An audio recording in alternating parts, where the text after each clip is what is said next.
جمع ربعه عمر، بالنص كتب عباس. شاف الجيش قبل الحرب، شاف الجيش قبل الحرب، جرب جندي أولا جند شاف يوقف وقفة العباس بالعسكر، يثلمون السيوف بساحة التدريب، وقدام أبو فاضل كلها تتحمر، يهز ايده عمر كل ما يصد للجيش، ما بيهم مثل شوفة علي الأكبر.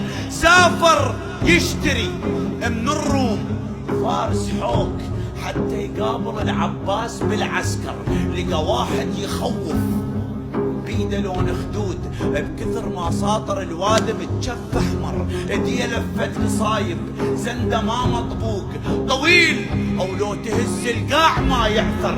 عمر قال له شنو انجازاتك ويا السيف؟ شن بارز ومنك يا وجه مصفر؟ يقول له الغيم ما يحفظ وجه القيعان، بس يعرفها قبل المطر تتفطر. ما قابلني واحد ما رجع مكسور، مثل قبضة السيف اقبض على المنحر. الخيل من الرجيف تطيح الخيال اذا شافتني اتقدم على العسكر. روح اسأل علي الروم بالميدان، الابيض من صد عليه يصير اسمر. من ظهر السهم للقوس رمشة عين، قبل لا حرمله يعرف شنو الخنجر. اجيس الشعر المدوخه جف الريح، من فوق الفرس بالقصص اتخير، من فوق القصص بالفرس لا تاخذ نبض واحد بخزره يطيح، اقل شي يكون نرد من يمك بعسكر. وافق في عمر خلاه بصدر الجيش، بصدر الجيش وانت تخيل الموضع، مثل طلع الشمس بين وجه العباس، شاف الروم وقام سنونه تتكسر.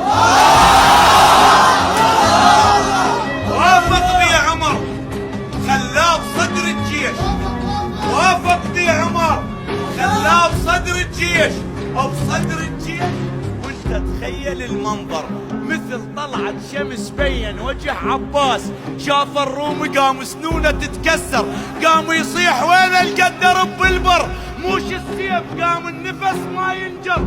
صد العمر قال ليش تنقلع بيبان، مو قلت لي بالطف ايش جابنا الخيبر، لو منطيك راسي بغير جاه ومال، ولا قابل الطالع من ظهر حيدر، ياهي قابل الشايل براس حسين.